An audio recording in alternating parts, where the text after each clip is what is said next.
Ladies and gentlemen, good day and welcome to the Q2 FY 2022 results conference call of Puravankara Limited, hosted by Emkay Global Financial Services.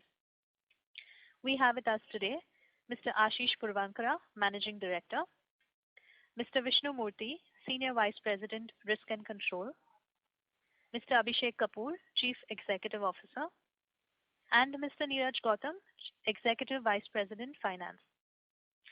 As a reminder, all participant lines will be in the listen-only mode, and there will be an opportunity for you to ask questions at the end of today's presentation.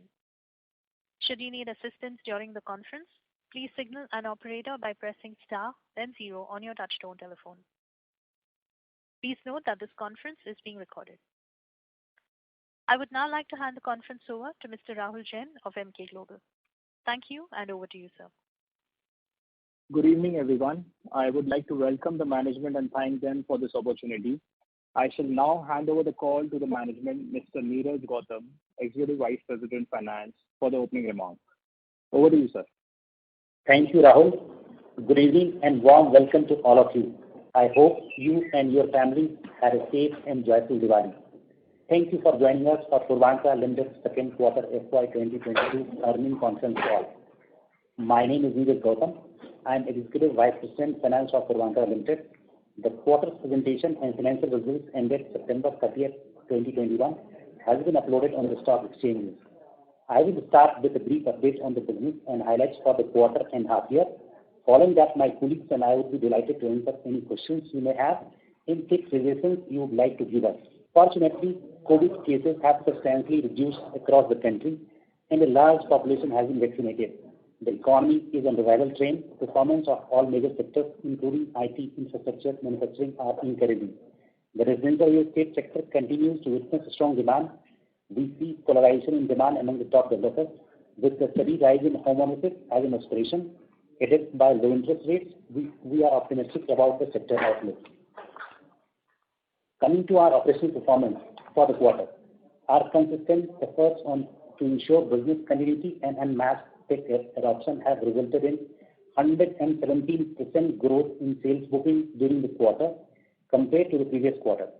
Sales during the quarter stood at 0.91 million square feet compared to 0.42 million square feet in the quarter ended June 30th, 2021.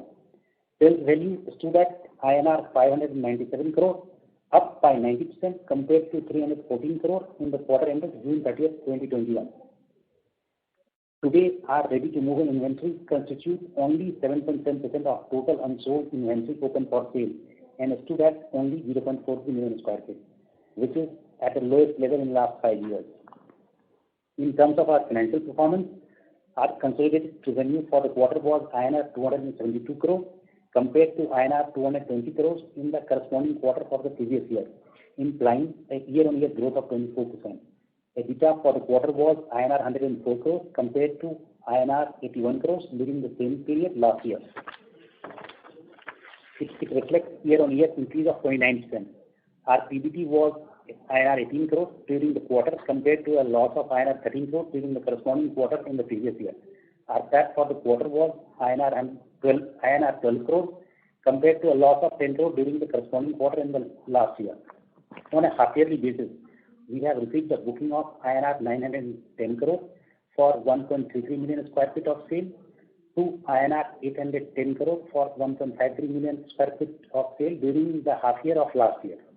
We have recognized revenue of INR 814 crore and earned a PAT of INR 166 crore for H1 FY22 compared to INR 411 crore of revenue and a loss of 27 crore during H1 FY2021. On collection and cash flow front, we have been focused on our collection and received an operating inflow of INR 383 crore for the quarter and INR 1200 crore for H1 FY 2022. We have been generating operating surplus consistently for the last couple of years. The balance collection for our sold units stood at 1,986 crore as of September 30th, 2021. The value of our open for sale inventory, only open for sale inventory, is INR 4,515 crore. As against this, we need INR 2,696 crore to complete our all inventory open for sale. It will result in an operating surplus of 3,805 crores on completion of all these projects. Besides this, we have not open for sale inventory in existing projects with an estimated surplus of another 2,081 crores. As on September 30th, 2021, our net debt stood at INR 1,860 crores, our lowest level in the last 5 years. We will remain focused to keep our debt at optimum levels. Our net debt to equity is accordingly also trending down and stands at 0.90 times versus 1.41 times a year ago. Our average cost of debt stands at 11.30% as of September 30th, 2021. With the current economic development trend and market consolidation, Team Purvanka is geared up to seize the opportunity. We have accelerated our launches and actively pursuing value-based business development activities. These new acquisitions will be funded primarily through internal accruals and equity funds. We foresee a growing appetite for investments in our tech-savvy generation, opening up for a new demographic target. Our collaboration with IBM will reinvent our processes and fuel tech-led innovations. The integration of SAP Cloud environment will fast-track our vision of assessing real-time market fluctuations and creating an intelligent workflow. Purvanka has always pioneered tectonic changes in the real estate industry and aims to set precedents by making unique landmarks and community living of the highest standards. We are delighted to inform you, Mr. Sanjeev Chaudhary, an eminent professional and a seasoned banker and current chairman of IDFC First Bank, has joined our board as independent director. Mr. Sanjeev Chaudhary has over 4 decades of senior multinational business experience across global banks and consumer companies. He was listed among the top 25 media visionaries in the Asia Pacific in 2016 and is a featured speaker at premier global marketing and media events in Europe and Asia. Mr. Chaudhary has deep knowledge of consumer and commercial markets for products and services across major developed and emerging markets of India, the rest of Asia, the Middle East, Africa, and Europe. He has first-hand experience generating multi-million-dollar efficiencies from simplification, offshoring, technology-based operating solutions. Purvanka Limited will benefit from his profound knowledge and experience. With this, I conclude my remarks. We are now happy to answer any questions, comments, or suggestions you would like to give us. Thank you. Thank you. Ladies and gentlemen, we will now begin the question and answer session. Anyone who wishes to ask a question may enter star and 1 on their touchtone telephone. If your questions have been answered and you wish to withdraw yourself from the queue, you may enter star and 2. Participants are requested to use handsets while asking a question. Ladies and gentlemen, we will wait for a moment while the question queue assembles. To ask a question, you may enter star and 1.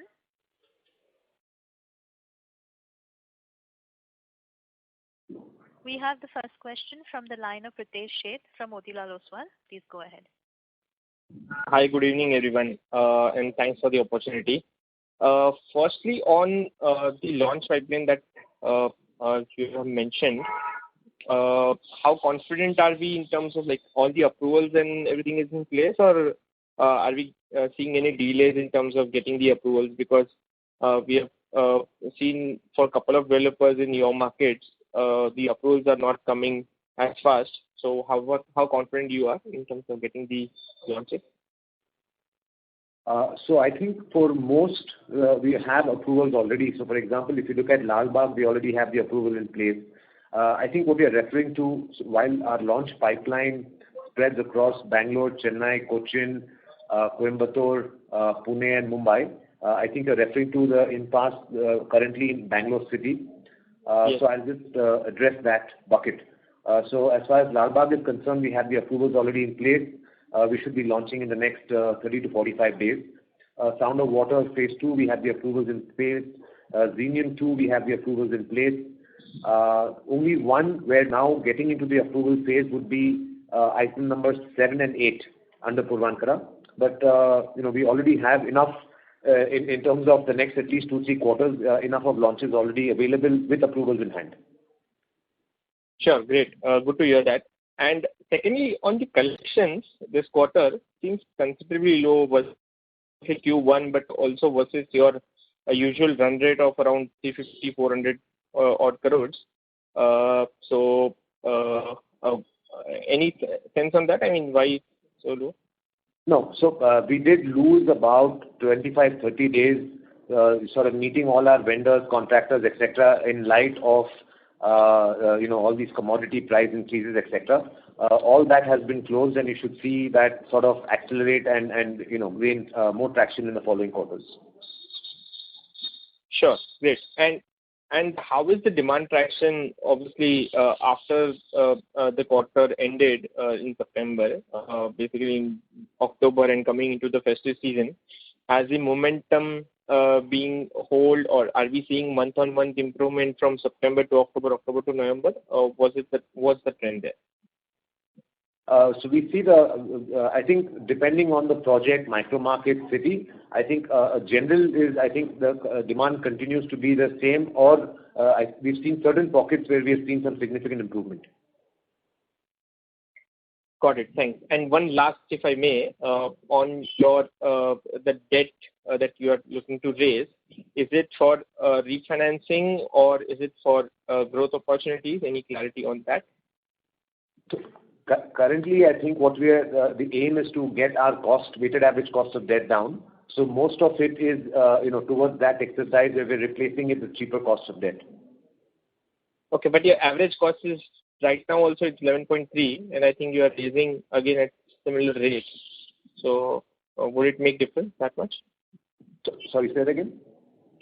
Your average cost right now, if I see for this quarter, it's 11.3%, and you are raising this one with 11.2%. We are raising at 11.20%. This debt is being raised for a project and at Cochin, Marina One. We are raising a debt of 220 crore. Part of it is NCD, and that is a little costlier side. However, CF part, which is 40 crore, at 10.25%. This NCD piece will go towards repaying of existing debt of PNB Housing Finance, which we had taken when the project was a land stage, and that debt is a little costly, higher side. It's at 12.5%. So that particular debt will come down by more than 1.25%. So to that extent, debt will come down. Sure, got it. And otherwise, sorry, complete, sir. Yeah, please go ahead. So beside this 180 crore of the debt will come down by 1.25%. And besides that, we are also working on a couple of more transactions, which will eventually bring down our debt not less than, by the end of 3 to 4 months, by 100 basis points and more. Okay, so by end of this year, probably will be down to somewhere around 10%. Yes. Okay, great. Thank you. That's it from my side, and all the best. Thank you. Thank you. We have the next question from the line of Anirudh VN from Nagova. Please go ahead. Hello, am I audible? Yes. Okay. I had two questions specifically. The first question is, now that we have such a large land bank and what would be the management's guidance over the next 3 to 5 years about the concept of land banking for long periods of time, and how would you do it? I mean, would you continue to do it and buy it, spread it over a period of 5 years, or just buy it and launch the project and sell it, or would you continue to do JV? What's the strategy on land going forward? Okay, so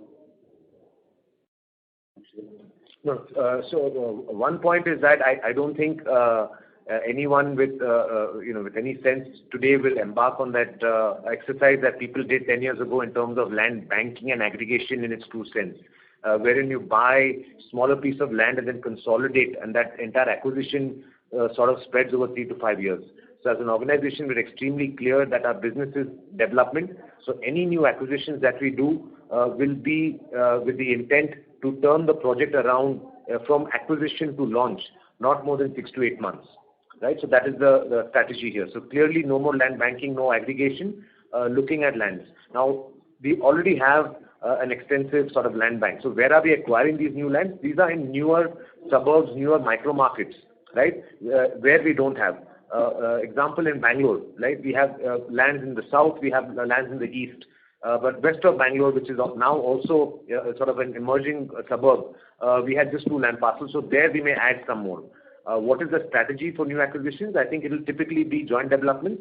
A. B. We also have a couple of equity platforms, like we had mentioned earlier, along with IFC, etc., where our investment is hardly 20-25%. So we will either do joint developments or then use our platforms with institutions like IFC to acquire new lands.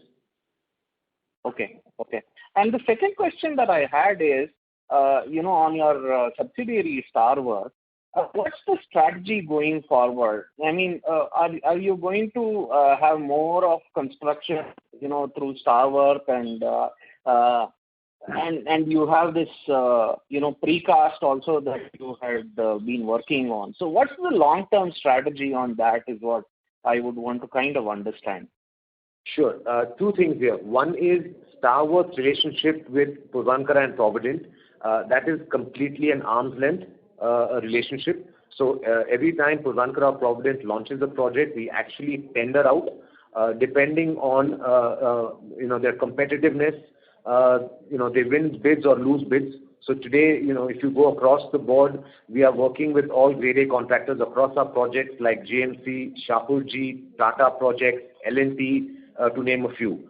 Starworth is hardly contracting about 3 out of 10 or 15 of our projects. Right? Right. So, I mean, I'm just saying, considering that, point number 2, now Starworth independently, we believe that we are playing in a specific niche. Going forward, we are seeing not only Puravankara, but also other developers in this space, institutions, hospitality projects, etc., are seeing the benefit of precast. So today, Starworth is positioning. So while it has the expertise to build conventionally or aluminium formwork, we also have the added advantage of being a handful of guys in the country who are currently have a precast factory set up and are building. Over the last 1 year, unfortunately due to COVID, but we receive a lot of interest from developers across the country who have visited us in Bangalore, seen the factory, and we are now participating in bids to take up those contracts. So you do see a reasonable future going forward. I mean, it's not really up for... Absolutely, because if you see the big names today and their order books are all 1.5 lakh crore plus order books. The minute you come out of that bucket, then you have, of course, then you will have the Shapoorjis, etc. at 40,000-50,000 crore order books. After that, the stack just crumbles. There's just no one there who's credible. Understood. Okay. Right. Thank you very much. It was nice talking to you. Thank you. Same here. Thank you. Before we move to the next question, we would like to remind participants to ask a question. You may enter star and 1. We have the next question from the line of Dhananjay Mishra from Sunidhi Securities and Finance. Please go ahead. Yeah, good evening, sir. Good evening. Sir, we have a strong pipeline. Also, we have a strong pipeline which is not opened yet. So what is the kind of sales we are looking for next 2-3 years in terms of like 1.33 million we have done in first half. So there is any target for next year or next to next year in terms of sales booking? We typically don't give guidances in terms of now annual, half-yearly or annual sales is a combination of 2 things. One is your ongoing, let me say 3 things. One is your ready to move in, which today we've seen at the peak we were sitting at 2.5 million square foot of ready to move in. Today which stands at 0.43 million square foot. Second is your current sustenance ongoing projects. Third, it's a function of your launches, right? If you see over the last 3 to 4 years, 8 out of 10 of our launches we've been able to sell almost, I would say 65 to 80% within the first 2 to 3 quarters of that launch. So I think it all depends on how many launches we are able to. Sometimes it's just a timing issue where you may miss the launch from, planned on 1st of March to the second week of April. And, that entire sale gets pushed to the following year. But having said that, I think we are confident if these launches come out as we've planned. But for, a couple of months here and there, I don't think achieving a 5 million square foot would be difficult. Okay. So this 9.6 million launches we have planned for next 9 months, Q1 FY23. So Correct. Is it safe to assume that at least 60-65% we will be selling till March 23? It depends on the timing of those launches. Like I said, see, this success we are able to achieve, again, while the strategy is to get sustainable velocity upfront, rather than being caught up into cycles over the 4 and 5 year cycle of the project, we have to also ensure pricing.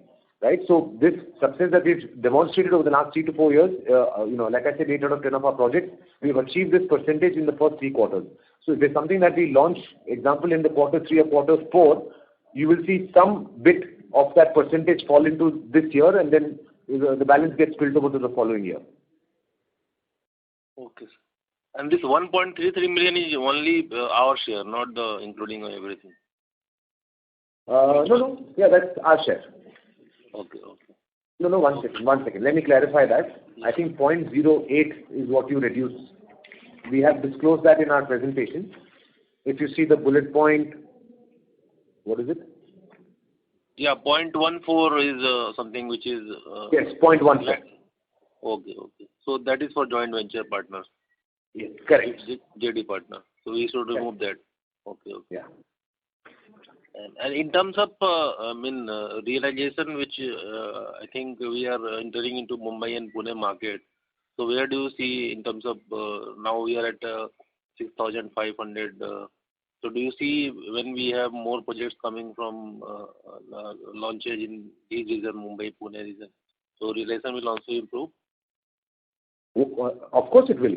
So end of the day, the realization is the product mix that we have. So as you see the launches come up in Pune and Mumbai, you will see that average realization go up significantly. For example, today Chembur is sitting at 35,000 rupees a square foot. Okay. And sir, one clarification. We have this 3 projects in launch pipeline, that is Genium and this Purva Janit business and Genium and Sound of Water, and that is also in there this slide where not yet open. So what is this? Why? Yeah, you are absolutely right. To that extent, there is an overlap. See, this launch pipeline includes the new phases of Genium, Sound of Water, and Windermere. These 3 projects are also part of my inventory not open for launch. Okay, so should we count only one Sound of Water? It says Sound of Water 2, Genium 2. Okay, so we are opening up the second phase for launch. Okay, so this is first phase and second phase. We should count twice or we should count only once? No. Twice. So what is recorded in ongoing is only the phase 1. Yes. What is in the launch pipeline is the phase 2. Okay, because the area and everything is similar in some cases. So typically, some of these projects, what we have done is we have divided them into half, like 50%, and therefore you will see the areas of phase 1 and phase 2 look similar. That is what confusion was there, because same area, same thing. So I thought. Understood. However, we have clearly mentioning on the slide that how much surplus is coming out for inventory open for sale.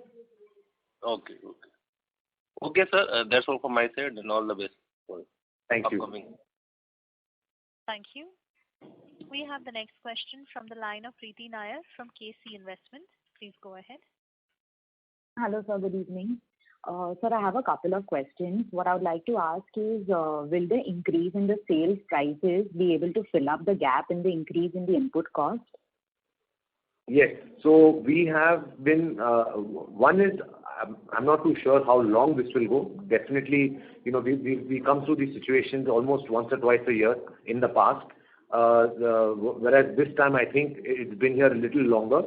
Having said that, starting, I think, December, Jan of this year, we meet almost every monthly basis. And we review each project in terms of margins, in terms of selling price, etc.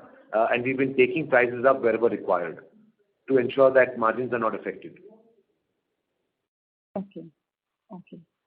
Sir, I would also like to ask, the new debt acquired, is it for the new acquisitions and launches or for the working capital requirements? No, this debt we are referring about, which we have notified to the stock exchanges today, This debt, 180 crore, we are raising by issuing an NCD. This end use of this money was to repaying one costlier debt which we had taken at lend stage. Okay. Okay. So lastly, I would like to ask is, will the debt equity ratio be maintained same in the future around the same level of 0.9? Should be. We'll maintain it and we'll better it. We have done recorded profit for Q1 half year basis, and more we are recognizing revenue. Net worth will increase, and we try to maintain debt at optimum level, and hence the combination of both debt equity ratio will improve here on. Okay. Okay. So that's it from my end. Thank you for taking my question and wish you good luck for the next quarter. Thank you. Thank you. Thank you. The next question is from the line of Pritesh Sheth from Motilal Oswal. Please go ahead. Hi, thanks for the opportunity. Just one question on any update you want to provide on the commercial monetization that you are looking to do with the private equity partners. So any progress on that? No. Currently, the discussions are still on. Having said that, I think the clear strategy, we have about close to 6 million square foot of commercial space of land available with us.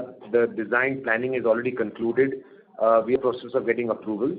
But we will not, sort of start construction unless we have a client or an LOI in place. So, for example, one of the largest ones in that bucket, we are currently participating in almost 4 or 5 RFQs that have been floated by IPCs.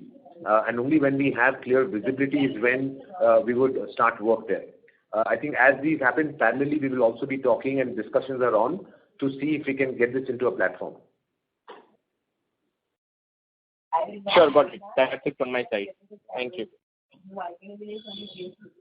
Thank you. Before we move to the next question, we would like to remind participants to ask a question. You may enter star and 1.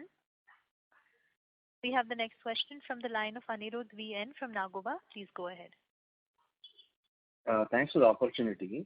So I just wanted to know now that there's this input. There is input costs also that has gone up.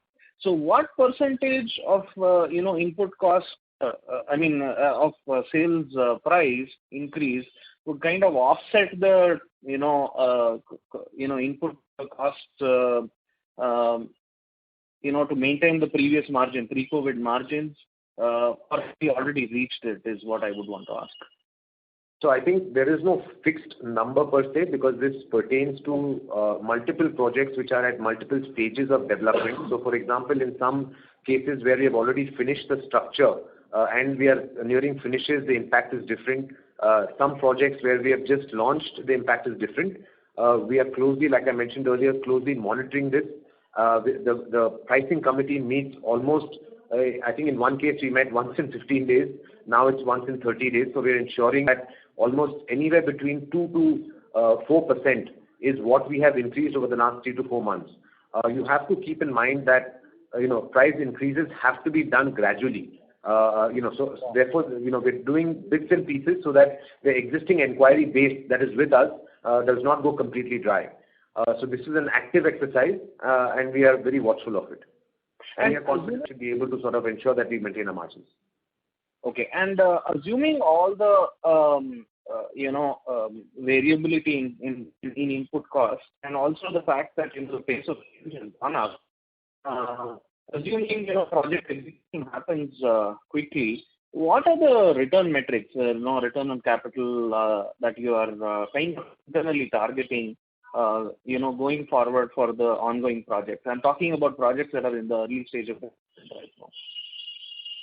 Return on capital employed, we look at as a balanced level. So in our network. Specifically for each project, what is your internal metric? Is what I'm just a general. So internal metric for project level, we target 25% profitability, PBT, and as well as IRR as well. Oh, okay. For any project, if you're not making 25% PBT, we are not entering into any project. Okay. That is a threshold for any project. Okay. Thanks. Thank you. Thank you. We have the next question from the line of Rahul Tarwar from AB Advisors. Please go ahead. Yeah, hi. Thank you. Thank you so much for taking my question. So I have a couple of questions. My first question pertains to the precast technology. So, having the precast technology in place, how much has it helped the business in terms of, saving the construction time as well as in terms of cost? So in terms of technology, I think our attempt is to deploy technology at multiple levels. You're referring, one thing that we've already done is precast. So precast gives you tremendous saving in terms of not only time, but also in terms of standardization of quality, where it reduces your rework and you're able to provide a quality product in a timely fashion. Just to give you a sense, I think today, of course, we have to bear in mind today customers as well do not want something that fast. So they plan their monthly outflows, the EMIs, etc., that, as per milestone progress. So we ensure that, we meet some sort of a criteria, but we're able to compress the time almost, if required, by almost 50% if we deploy precast as a technology. Coming to other software type technologies, we have taken a decision now from our current ERP, we are moving into SAP Cloud. IBM is the implementing partner. We initiated the exercise about 45 days ago. We are confident we will complete this entire program by the 31st of March. On the sidelines, we're already using Salesforce for the inquiry management, but also we're trying to deploy some amount of machine learning and AI into the inquiry platform. We're trying to also have a more robust app through which we can engage with our existing customers just to better their experience. We're trying to also, we have a product already in place once the SAP gets implemented to also track our construction on a real-time basis and build in a lot more efficiencies there. Lastly, I think we would love to also stay connected with our buyers once we deliver the unit. Unfortunately, in real estate, once we deliver the unit, it ends up in an ugly divorce between the developer and the customer. If you've done all this and we better that experience, we'd love to stay in touch with them to just basically understand their usage, to stay connected, to build that loyalty, not today, but over a couple of generations and over a couple of decades. Yes, I understand. Okay. And so my next question is, the sales during this quarter have doubled. So is this a pent-up demand with everything opening up after the lockdown, or I think these are multiple factors, and I think it's no more pent-up demand. I think today there's a huge consolidation of buying that's happening with all reputed brands. One thing you have to appreciate is due to various reasons over the last 3 to 4 years, I would say starting from demonetization to GST to RERA to COVID, there's been a huge consolidation in the industry. There's been a huge reduction in launches. So today, Bangalore as a city, while there is no formal data to track it, but I think launches are down almost 65%. But the real demand continues to be there. So we are seeing a huge polarization of buying that's happening with the stronger brands. And therefore, we're able to increase our market shares. Most launches are doing exceptionally well. Okay, so yes, true. Okay. So my last question. So could you please update us on the performance in the commercial spaces? So commercial, in the past, the company had built about close to about 3 million square foot of commercial space, but we had sold those spaces. But we continue to manage that, the leasing as well as the building maintenance for our investors. Happy to report that in none of those buildings we have any dropouts, or even in terms of collections, we are almost at 98%. So that gives us a sense of where the commercial market is. Having said that, on the other side, on our new to-be-built portfolio of 6+ million square foot, I think 4 out of 6 projects, we are currently part of RFQs that have been floated by CBREs and JLLs of the world. So there is renewed interest that's coming back. Okay, sir. Yeah, I understand. Okay, so that answers my question. Thank you so much, and all the best. Thank you. Thank you. Ladies and gentlemen, to ask a question, you may enter star and 1. We have the next question from the line of Aditya Singh from KB Advisors. Please go ahead. Good evening. Thank you for the opportunity. I have a few questions. Firstly, in terms of the construction activity, could you throw some light on how it is going across your various projects? And are you expecting any delays in the ongoing construction across your portfolio? And whether it would be possible for you to quantify it?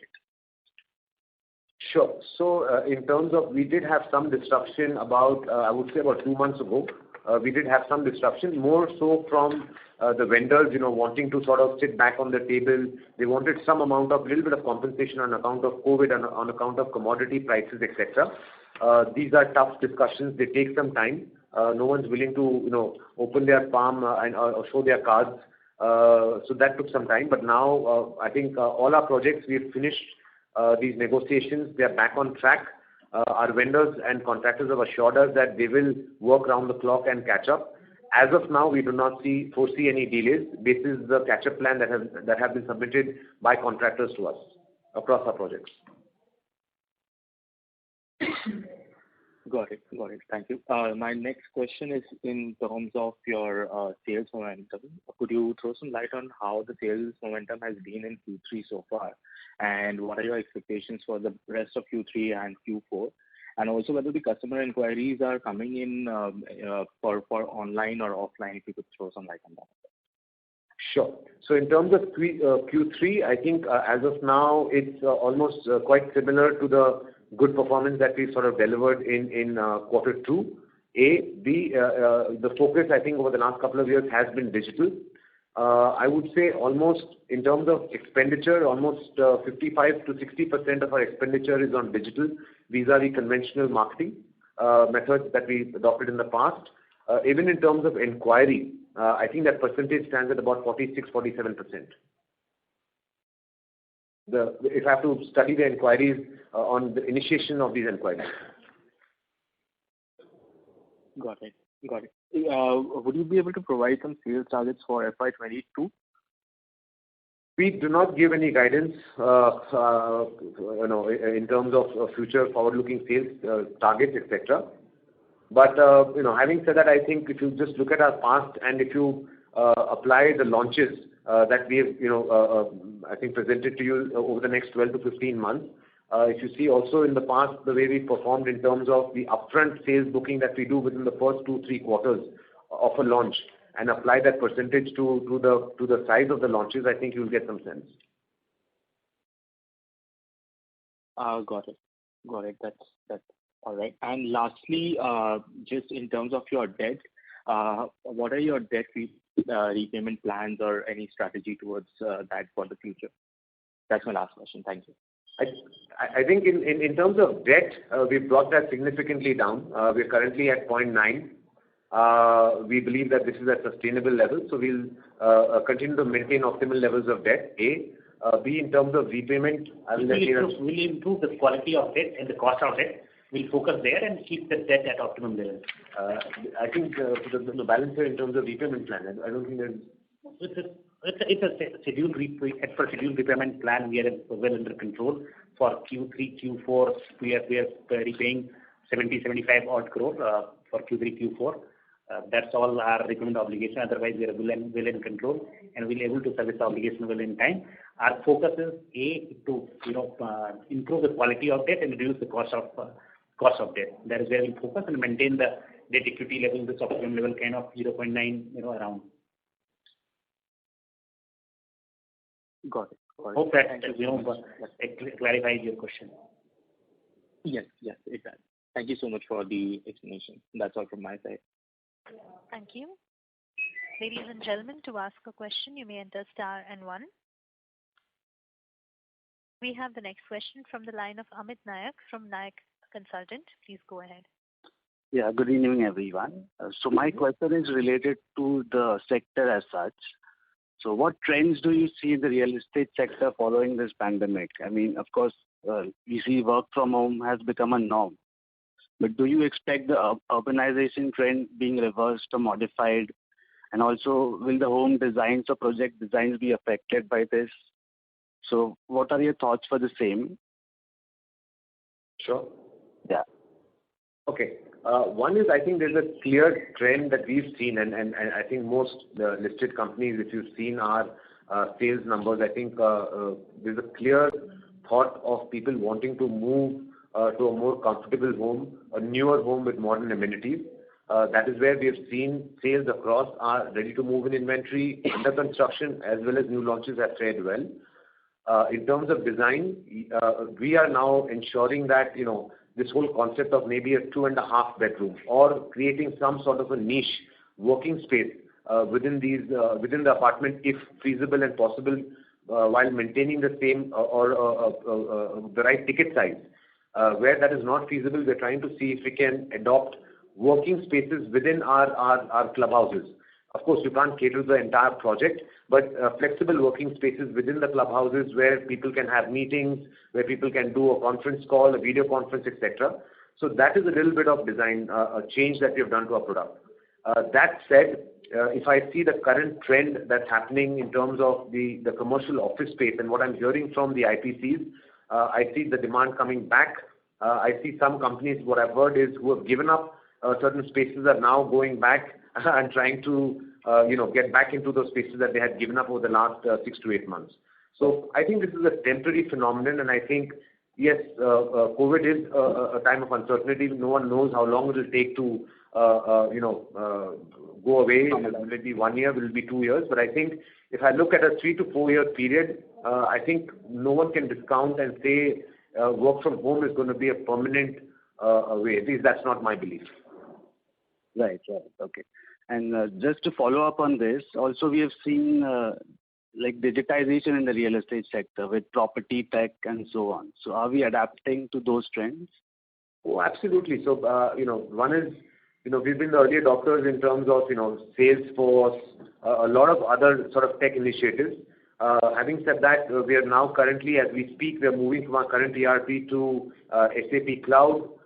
We have roped in IBM to implement that. It was started about 45, 60 days ago. The end date is 31st of March. Once implemented, we have at least 3 or 4 initiatives from a technology point of view to be implemented once SAP is implemented. Starting at the inquiry platform level. Secondly, we have at the customer engagement level once we become a customer. Third is at the site level, and fourth is at the once the project is completed, to stay connected with our buyers. Besides that, we were the first guys, I think, in this country to launch the online booking platform, which was last year. I think 24th of March is when the COVID lockdown happened, and Bangalore opened up on the 4th of May. 11th of May, we were the first, the first launch in the country, real estate launch, which is completely done online. So the launch was online, which was streamed live across platforms, and the booking was completely online. So where post the presentation, the customer had the ability to go see a live availability, choose his unit, go and pay his down payment. So I think these initiatives have really helped us where, the cost was zero. Typically, a mega launch, there are huge costs associated with it. You're flying customers down. You have a 5-star, banquet booked, and all sort of costs associated with that. But here, everything was done completely online, and we continue now to ensure that all new launches, the customer should have an option to, while he can come and visit the site and see the location and see the product finish, etc., he should have the ability to, for any of our ongoing or new launches, should have the ability to book online. Okay. That's really nice to hear. So coming to my next question, it's related to the price rise. I mean, we see that the cost is going up for the suppliers in general, for steel, cement, material, labor, and so on. And if this continues, it might affect the residential industry demand, not now, maybe 1-2 years later on. And how would this affect the construction cost and the margins and the demand in the future? So we have any foresight for that? I wish and hope I had that foresight. Unfortunately, we don't. So we as a company have been extremely cautious. We've constituted a pricing committee. This was December of last year. We meet almost on a fortnightly or on a monthly basis, depending on the requirement. We monitor each project sort of construction cost, and gradually we keep adjusting the price anywhere between, I would say, 1.5-2%, to in one case we increase the price by almost, I would say, 4%. So we are watchful of it. I hope that this increases gets tapered down, in a couple of months from now. Right. So I'm coming to my last question. As we see the real estate sector is really picking up. So we see the developers have good cash flows and everything, but there has to be some differentiation in the industry. So, I mean, timely delivery and quality are a given, but factors, are you planning or implementing for the differentiation factor? Like what makes you unique? Or any tie-up with some online interior designing or something like that? So I think there are two things that you're right. So today I think timing and quality is a given. What are the two other aspects of it, at least in our wisdom and mind? I think one is each project needs to have some sort of a USP or a theme, depending on its location or who my target buyers are. And you would notice, not today, but I would say over the last 15 to 20 years, we've been the pioneers in creating themed projects, whether it was Pura Venezia or if it was West End, which was more child-centric. So the clubhouses were provided with, tuition rooms. They were provided with ballet centers where kids could learn ballet. It had a jamming room if kids want to learn a guitar, right? So it all depends. Palm Beach, which was more on a beach theme. So I think that clearly is one of our USPs. Second, so each project needs to have one. Second, I think, is the experience. And that is what we're trying to achieve with this entire technology rollout, which we have planned post our ERP implementation. Today, when you directly call up a developer and you're talking to a person, I think your experience depends on the quality of the person addressing your call or your concerns. But we hope that with technology, we're able to, better that experience for the customer so that there's transparency, there is constant information sharing, and there are rewards that go back to the customer in a timely fashion. So I think that going forward, repeating that time and quality is a given, but it is the experience and the product that will help you differentiate in the market. Okay. And my last question would be related to ESG. How do you perceive ESG-related metrics for the real estate sector? Extremely important. Extremely important. We are in momentum.